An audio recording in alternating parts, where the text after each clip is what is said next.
नमस्कार दोस्तों, मैं हूं एस्ट्रोलॉजर मीनाक्षी और आज के इस वीडियो में बहुत बहुत स्वागत करती हूं आप सभी तुला राशि वाले जातकों का। दोस्तों, जून के महीने में बहुत बड़े बड़े महत्वपूर्ण गोचर होंगे और इन सभी गोचरों का बहुत महत्वपूर्ण प्रभाव पड़ेगा आप सभी तुला राशि वाले जातकों पर। दोस्तों, 31 मई को आपकी राशि के स्वामी शुक्र देव का गोचर होगा और शुक्र देव आपके 7वें भाव में प्रवेश कर जाएंगे। बहुत ही अच्छी परिस्थिति है ये, बहुत अच्छे परिणाम देंगे शुक्र देव आपको। इसके अलावा बुध, जो कि आपकी राशि वाले लोगों के लिए योग कारक ग्रह है, उनका भी गोचर होगा। बुध देव 6 जून को आपके अष्टम भाव से निकलकर आपके 9वें भाव में प्रवेश कर जाएंगे मिथुन राशि में। मिथुन राशि बुध की अपनी राशि है, तो अपने ही राशि में रहेंगे बुध देव 6 जून से। यहाँ पर वो युति बनाएंगे बृहस्पति देव के साथ। 15 जून को सूर्य देव भी वृषभ राशि से निकलकर मिथुन राशि में गोचर करेंगे और आपके 9वें भाव में बुध, सूर्य और बृहस्पति की युति रहेगी 15 जून से। ये परिस्थिति भी बहुत ही अच्छी रहने वाली है आप सभी तुला राशि वाले जातकों के लिए। इसके अलावा जो सबसे महत्वपूर्ण गोचर होगा वो होगा मंगल का गोचर। 7 जून को मंगल देव गोचर करेंगे और आपके 11वें भाव में प्रवेश करेंगे। मंगल अक्टूबर के महीने से ही कर्क राशि में नीच के चल रहे थे, जिस वजह से वो अपने अच्छे परिणाम नहीं दे पा रहे थे। तो अब 7 जून को मंगल देव सिंह राशि में प्रवेश करेंगे आपके 11वें भाव में। हालांकि यहाँ पर वो युति बनाएंगे केतु के साथ। राहु आपके 5वें भाव में है और शनि आपके 6ठे भाव में है। तो इन सभी समीकरणों का क्या असर देखने को मिलेगा जून के महीने में आप सभी तुला राशि वाले लोगों पर, आइए जाने की कोशिश करते हैं। सबसे पहले बात करें आपकी सेहत की। बहुत अच्छी रहने वाली है आपकी सेहत। चेहरे पर एक चमक रहेगी, कॉन्फिडेंस रहेगा, एक ग्लो रहेगा, क्योंकि शुक्र 31 मई से आपके 7वें भाव में बैठकर आपके पहले भाव को देखेंगे। तो चेहरे पर एक चमक रहेगी, हेल्थ आपकी बहुत अच्छी रहेगी। छोटी मोटी परेशानियां जो भी आपको हेल्थ से रिलेटेड चल रही थी वो सभी दूर हो सकती हैं 31 मई से।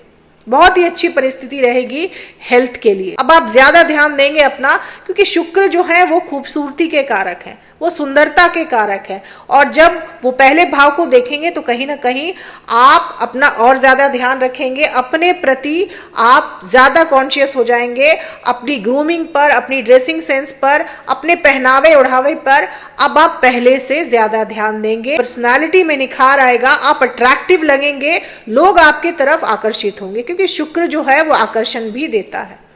तो आप में कॉन्फिडेंस भी रहेगा, आकर्षण भी रहेगा, निखार आ सकता है आपकी पर्सनालिटी में। बात करें आपकी शिक्षा की, तो आपके 5वें भाव में राहु है। राहु थोड़ा सा भटकाव देते हैं शिक्षा से। राहु शॉर्टकट तरीके से कुछ भी हासिल करने पर जोर देते हैं, इस वजह से विद्यार्थियों का भटकाव रह सकता है शिक्षा से। पढ़ाई पर आपका कम ध्यान रह सकता है, कम फोकस रह सकता है। आप शॉर्टकट तरीके से जल्दी जल्दी सब कुछ खत्म करना चाहते हैं, जिस वजह से आपकी पढ़ाई पर बुरा असर पड़ सकता है। तो विद्यार्थियों के लिए ये थोड़ा सा कठिन समय है, आपको ज्यादा मेहनत करनी पड़ सकती है। शिक्षा में अपना फोकस बनाए रखने के लिए आपको ज्यादा एकाग्रता, ज्यादा मेहनत की जरूरत पड़ सकती है जून के महीने में। बात करें आपके नौकरी व्यापार की, दोस्तों आपके 9वें भाव में 3 ग्रहों की युति रहेगी जून के महीने में, और आपके भाग्य भाव के स्वामी बुध देव 6 जून से आपके भाग्य भाव में ही रहेंगे। तो भाग्य का अब आपको भरपूर साथ मिलेगा। बृहस्पति, जो कि काल पुरुष की कुंडली में 9वें भाव के कारक हैं, वो भी उनके साथ रहेंगे।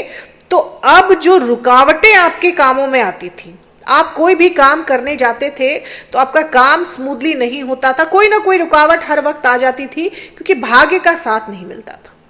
वो भाग्य का साथ आपको 6 जून से मिलना शुरू हो जाएगा। तो आपके ऐसे रुके हुए काम जो नहीं बन रहे थे या जिनमें बहुत प्रयास करने के बाद भी आपको असफलता ही मिल रही थी, वो काम अब आपके बनना शुरू हो जाएंगे। उन कामों में आपको सफलता मिल सकती है, इसकी पूरी संभावना है। और जब सूर्य आपके 9वें भाव में आएंगे, सूर्य आपके 11वें भाव के कारक हैं। 11वें भाव के कारक जब 9वें भाव में आएंगे तो आपको लाभ दिलाएंगे, आपके पास पैसा आ सकता है, इनकम आ सकता है, क्योंकि 11वां भाव इनकम का होता है, लाभ का होता है। और लाभ भाव के स्वामी जब आपके भाग्य भाव में रहेंगे तो भाग्य से आपको लाभ मिलेगा। हालांकि आपको कर्म करना पड़ेगा, बिना कर्म किए तो कुछ भी हासिल नहीं होता दोस्तों, लेकिन भाग्य का भी अब साथ मिलेगा तो रुकावटें नहीं आएगी, जिस वजह से आपकी आमदनी बढ़ेगी, आपके पास रुपया पैसा पर्याप्त मात्रा में आ सकता है। भाग्य से जो शिकायतें थी वो इस महीने आपकी दूर हो सकती हैं, आपकी आमदनी बढ़ सकती है। व्यापारियों के लिए भी यह परिस्थिति बहुत अच्छी है, क्योंकि 11वां भाव जो है वो आपके व्यापार का होता है। 15 जून के बाद आपके व्यापार में भी एक तरक्की आएगी, प्रगति आएगी। अभी तक जितने भी नुकसान आपने उठाए हैं उन सब की भरपाई हो सकती है 15 जून के बाद। 15 जून के बाद की स्थिति व्यापारियों के लिए बहुत अच्छी है। इन्वेस्टर्स के लिए भी 15 जून के बाद की स्थिति बहुत अच्छी है। ऐसे तो 6 जून से ही आपको बदलाव दिखना शुरू हो जाएगा, क्योंकि बुध 9वें भाव में आ जाएंगे, लेकिन 15 जून के बाद ये स्थिति और अच्छी हो जाएगी। 15 जून से लेकर 22 जून तक का समय व्यापारियों के लिए, इन्वेस्टर्स के लिए बहुत अच्छा है। आपको इन्वेस्टमेंट से लाभ हो सकता है, फायदा हो सकता है। हालांकि क्योंकि मंगल भी आपके 11वें भाव में है, तो आपको इन्वेस्टमेंट करने से पहले बहुत सारी चीजों को ध्यान में रखना होगा, बहुत सोच समझ कर इन्वेस्टमेंट करना होगा, क्योंकि राहु की भी दृष्टि आपके 11वें भाव में रहेगी। तो जल्दबाजी में या फिर शॉर्टकट तरीके से पैसे कमाने के चक्कर में कोई ऐसा फैसला ना करें जिससे आपको नुकसान उठाना पड़े। सोच समझकर अगर आप इन्वेस्ट करेंगे तो आपको लाभ जरूर होगा। आपका सोशल सर्कल बढ़ सकता है। अब क्योंकि मंगल सूर्य की राशि में आपके 11वें भाव में रहेंगे और केतु भी उनके साथ रहेंगे, तो मंगल और केतु की युति यानी मंगल बहुत बली हो जाते हैं, तो आपका सोशल सर्कल जो है वो बहुत ज्यादा बढ़ सकता है। बड़े बड़े लोगों से आपकी जान पहचान हो सकती है, जो कि भविष्य में आपको आपके काम में, आपके बिजनेस में काफी हेल्प करेगी। आने वाले समय में ये जो कॉन्टैक्ट्स हैं, ये जो जान पहचान है, ये आपकी सहायता कर सकते हैं आपके नौकरी और व्यापार में। अब बात करें आपके दाम्पत्य जीवन की, तो शुक्र आपके 7वें भाव में रहेंगे। इससे अच्छी परिस्थिति दाम्पत्य जीवन के लिए कुछ और हो ही नहीं सकती दोस्तों, क्योंकि शुक्र जो है वो दाम्पत्य जीवन के कारक हैं, वो प्रेम के कारक हैं, विवाह के कारक हैं। तो आपका विवाह तय हो सकता है। ऐसे लोग जो विवाह तय होने का इंतजार कर रहे हैं, उनका विवाह तय हो सकता है 31 मई के बाद। दंपतियों के लिए जो समय है ये वरदान से कम नहीं रहेगा।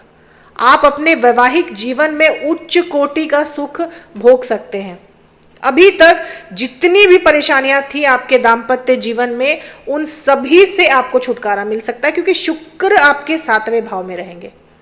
आपके और आपके स्पाउस के बीच में जो बॉन्डिंग है वो बहुत मजबूत बनेगी। आपको आपके पति या पत्नी का साथ मिलेगा, समझ मिलेगा, उनका समय भी मिलेगा। साथ में रोमांटिक समय बिता सकते हैं आप, साथ में यादगार पल बिता सकते हैं। बहुत ही अच्छी परिस्थिति है दंपतियों के लिए। विवाह तय होने के लिए भी ये समय सबसे अनुकूल है। ऐसे लोग जो लंबे समय से विवाह तय होने का इंतजार कर रहे थे, उनका विवाह तय हो सकता है। प्रेम विवाह होने की भी संभावना शुक्रदेव बढ़ा देते हैं। अब बात करें आपके लव अफेयर्स की, तो लव अफेयर के लिए ये जो समय है ये थोड़ा सा डिफिकल्ट है, परेशानी भरा है, क्योंकि राहु आपके 5वें भाव में है। आपके 5वें भाव के कारक आपके 6ठे भाव में है, और राहु पर दृष्टि पड़ रही है मंगल और केतु की। आपके लव अफेयर्स में समस्याएं रह सकती है। आपका जो पार्टनर है, आप जिनसे प्यार करते हैं, उनका स्वभाव काफी एग्रेसिव रह सकता है।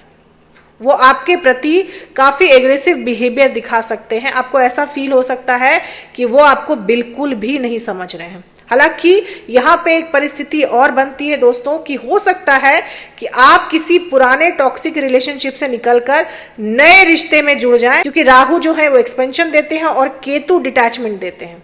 तो केतु की दृष्टि भी आपके 5वें भाव पर रहेगी।